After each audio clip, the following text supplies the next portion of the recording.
here going to present the hepatitis elimination best practice of Rwanda. Mostly we talk about what has been achieved since the launch of this program. This will be a outline, background, and then Rwanda is this small country, the Horn of Africa, with these features, very small, lot of people, to 10,000 million in 2012. Rwanda population health census today it's evaluated to 12 million, with a high density rural population, known for this recent history of genocide against Tutsi 25 years ago, with successful HIV program. This is the background of hepatitis B infections. This is the first evaluation, first prevalence study done in antenatal screening, done in 2011. That was the finding of 3 to 3.5% of HPV surface antigen.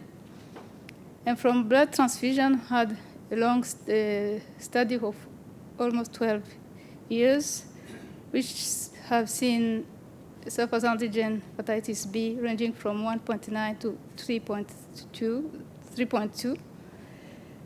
And in healthcare workers, study done in 2015 found 2.9 of hepatitis surface antigen for hepatitis B.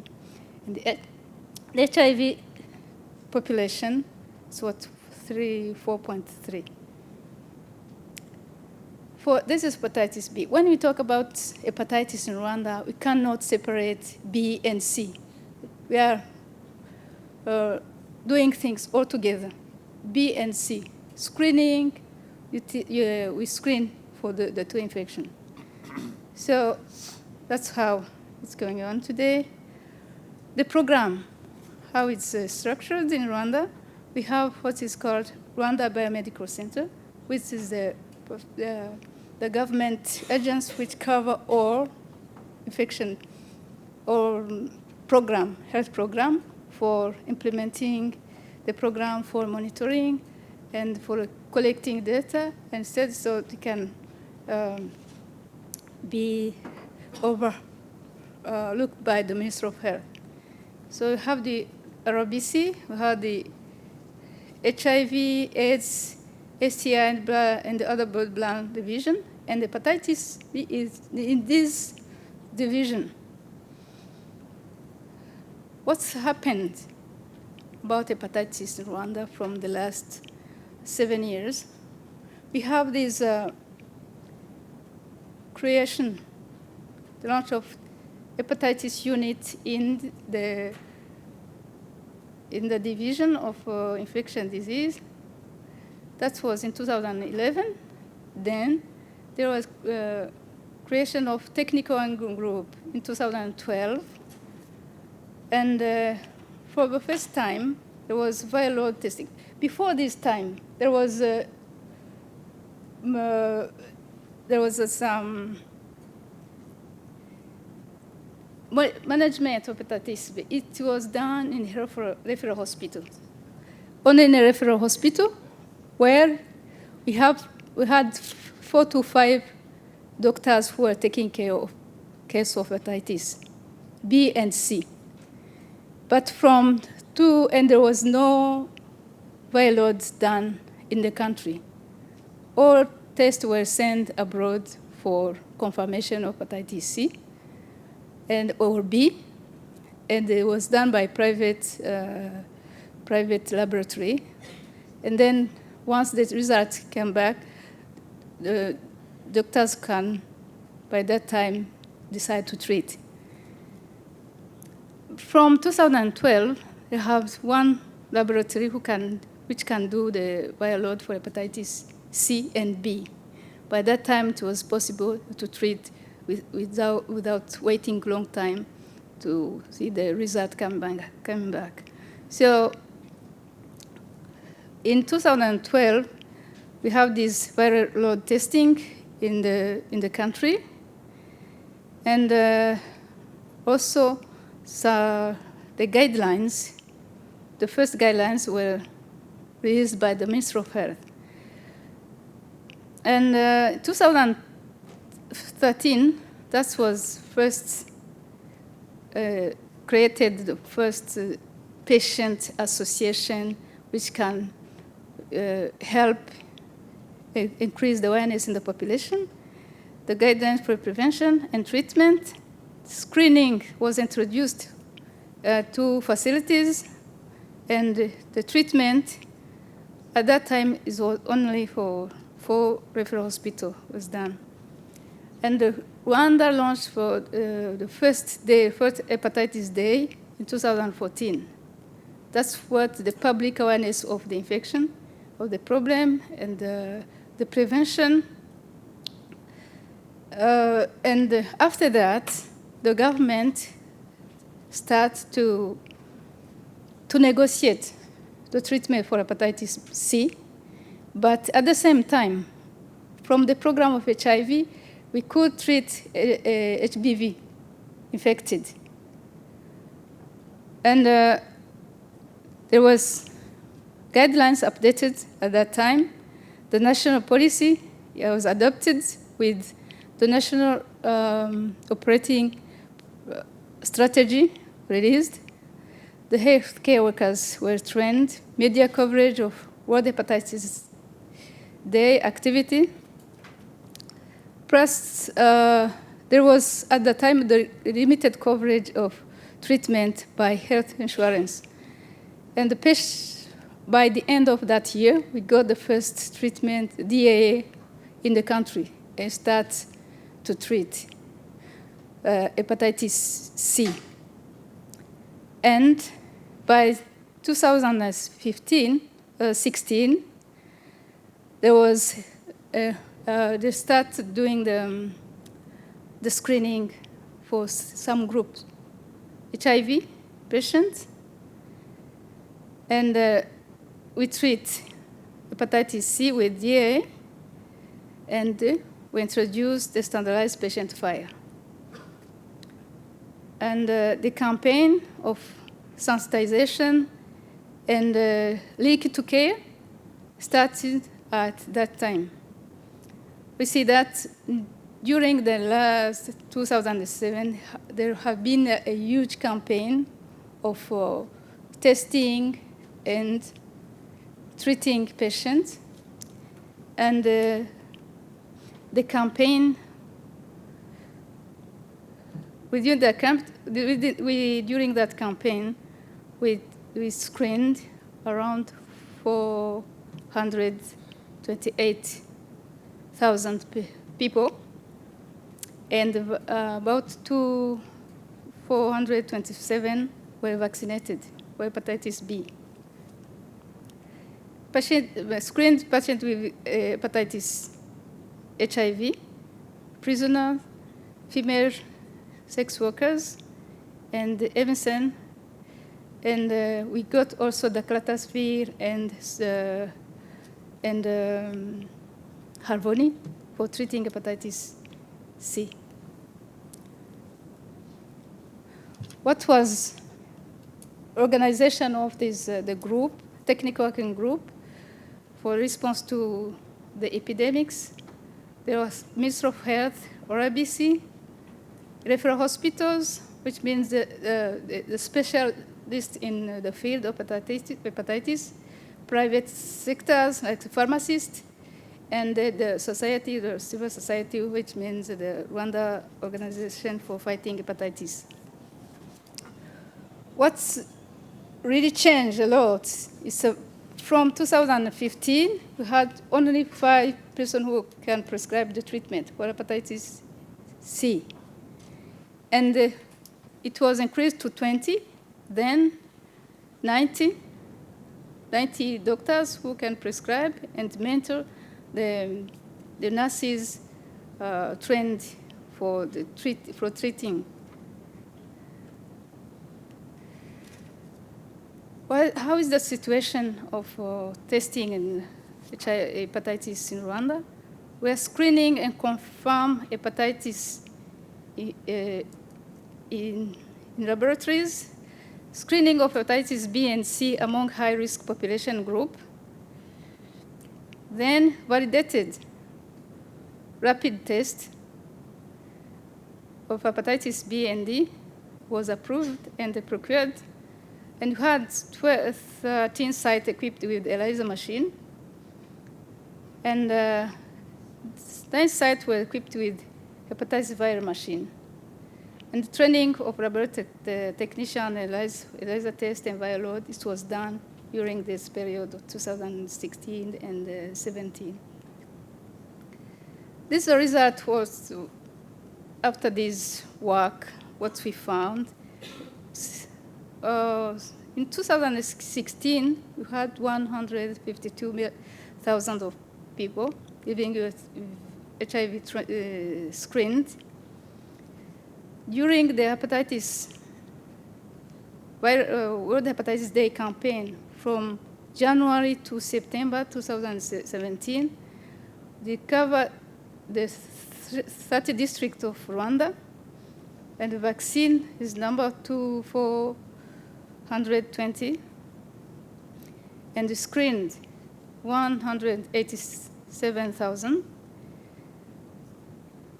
10,050 of viral hepatitis C were also, it was confirmed positive, and treatment was given to 3,500. That was the treatment, the patient who got DAA. And the campaign continued, not the same way, but it continued. And this, by the end of this year, other 326 patients were screened up to September this year, and the viral load was 1,000, almost 11,000, and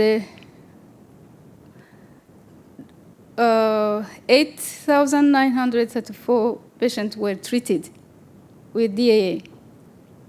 Only for hepatitis B, it was 904 patients were treated. Well, imagine why a few number of hepatitis B treated, because we don't do systematically viral load for hepatitis B, because it's very expensive, and it doesn't lead to treatment to all patients. All screened by October this year, from 2016, it was 700,000. That is the finding from the study. It found high prevalence of hepatitis C, around 9%, the B, which is 4%. In the prisoners and the patients with HIV, the female, or with the findings when the hepatitis C is very high than hepatitis B, but still all these figures show that there is a high prevalence of B and C, even more than HIV. And the high prevalence is seen in older people, more than 55, in all groups. And this is the campaign covered the whole country. But the prevalence of C, B, and C remain different in the whole country. We don't know yet the real risk factors, so that can reduce for the elimination. We don't know exactly what's the risk factor. Also, as if we know that the practice, the traditional practice can cause this infection, but still there's ongoing study now with the well-structured technique to study the prevalence of this infection and the risk factors. That's the recommended treatment for B. We are giving tenofovir. And the alternative is entecavir, which is not available for public, for all patients, unless those who can pay it. We start the treatment of hepatitis B with the supposed to be ledipasvir for free since 2018. And what's the next step now is to use rapid diagnostics for hepatitis B and C, testing in all health facilities for screening using WHO qualified and cheap test. To increase number of sites equipped with hepatitis B and C viral load machine. The machine exists now, the reagent, and the cost is very high. That's why everyone who needs the test cannot get it. We continue to build the capacity for lab, technicians, and healthcare professionals to treat patients diagnosed with hepatitis B with detectable viral load, and to continue campaigning for screening, in general appreciation, and dedication to care. To implement the viral hepatitis Elimination Program. What's the content of the program is for hepatitis B, it's a vaccination. You know, vaccination started in children since 2002 with the introduction of 10 pentavalent. That is started at 6 weeks from the birth. With the vaccination, around 93% of 3 doses, Rwanda population aged to less than 16 years is vaccinated, almost 50%. But the remaining is going to be tested with rapid test and vaccine. That's the policy at the level of health, the lowest health center at the low cost. The hepatitis B screening will be included in antenatal package. The plan is to vaccinate available in the health facilities, the vaccine, or both doses. We plan to start next year in July. Gavi have accepted to fund these doses, and we think that from 2021, there will be the funds from Gavi to continue the program. And also to continue the sensitization campaign for find the missing million. For hepatitis C, there was ongoing study of prevalence, the risk factor. It's not only hepatitis B, C, but also the B, which is focus on prevention and treat viremic patients. The overall plan for upcoming 5 years is to screen up to 4 million and treat at least 110,000 of patients with hepatitis C. What is good is the strength of the program. There is a high political will. In the equity and service delivery, the population awareness is high in demand to viral hepatitis services. And the HIV program is a model and the catalyst for viral hepatitis program. Actually, the plan is to integrate the hepatitis program in HIV and other chronic disease. There was a platform for hepatitis viral load and genotyping in some sites, but these sites cover the whole country. The challenge remains the funding of this program. Although we have a goodwill to do this, but remain the funding of the program, which that we need to all stakeholders to come and help achieve this program for elimination of hepatitis. Okay, well, thank you.